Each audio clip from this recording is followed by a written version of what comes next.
संशयास्पद वाटतो अजूनही रेव पार्टीचा संशयास्पद. तिथे एखादी पार्टी सुरू असेल, 4 दिवस वॉच ठेवून एका माणसावर, म्हणजे कोणावर तर खडसेंच्या जावयावर 4 दिवस वॉच होता म्हणून.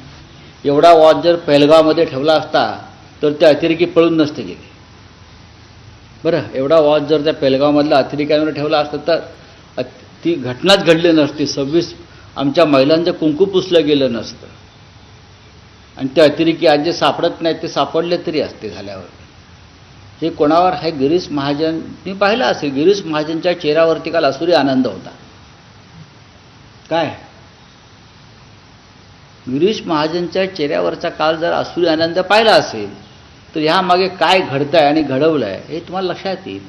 की इतका आनंद गिरीश महाजनला का व्हावा की खडसेंचा जावई पकडला गेला किंवा त्याला अटक केली. माणसाला आपण मंत्री आहोत हे भान त्याला नाही आहे. त्या माणसाला काल त्याचा उल्लेख केला, हा मोकाट सुटलेला सांड आहे फडणवीस मंत्रिमंडळातला, असं मी काल म्हटलेलं आहे. ते खरं आहे आणि हाच फडणवीसांना अडचणीत आणणार आहे. या महाराष्ट्रातले सगळे गुंड पुंड दरोडेखोर बलात्कारांना घेऊन याने पक्ष उभा करण्याचा प्रयत्न चालवला. त्यांना आता रवींद्र चव्हाणांची साथ मिळते. नैतिकता या राज्याच्या राजकारणात राहूच नये अशा प्रकारची भूमिका भारतीय जनता पक्षातल्या या लोकांनी घेतलेली आहे. काल जो रेव पार्टीचा प्रकार झाला तो जर खरा असेल, निष्पक्षपती चौकशी केली तर त्याच्यामध्ये कठोर कारवाई काय व्हायची ती होईल. पण गिरीश महाजन यांच्या चेहऱ्यावर ते फक्त नाचायचेच बाकी होते. त्यांची जी काय बॉडी लँग्वेज होती, फक्त आता सापडले खडसेंच्या जावई सापडला.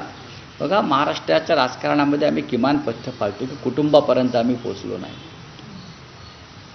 दुर्दैवानं भारतीय जनता पक्षातले लोक कुटुंबापर्यंत पोचायला लागले, त्यांना बदनाम करायला लागले. खडसे गेल्या 3 दिवसापासून हनी ट्रॅपवर बोलत आहेत. म्हणून मुद्दामून त्यांना हे केलं हनी ट्रॅपवर बोलत आहेत. हनी ट्रॅप संदर्भात काही लोकांना अटक केली आहे, त्यांची नीट चौकशी करा सांगतायत. त्या हनी ट्रॅपमध्ये गिरीश महाजन यांचा असलेला सहभागाविषयी बोलत आहेत. त्याच्यावर तपास नाही, त्याच्यावर रेड्स पडत नाहीत. त्या संदर्भात पोलिसांना जाग नाही. पण अचानक खडसे बोलतात म्हणून खडसेंच्या जावयाला असं उचललं. हे महाराष्ट्रात सर्वत्र सुरू आहे.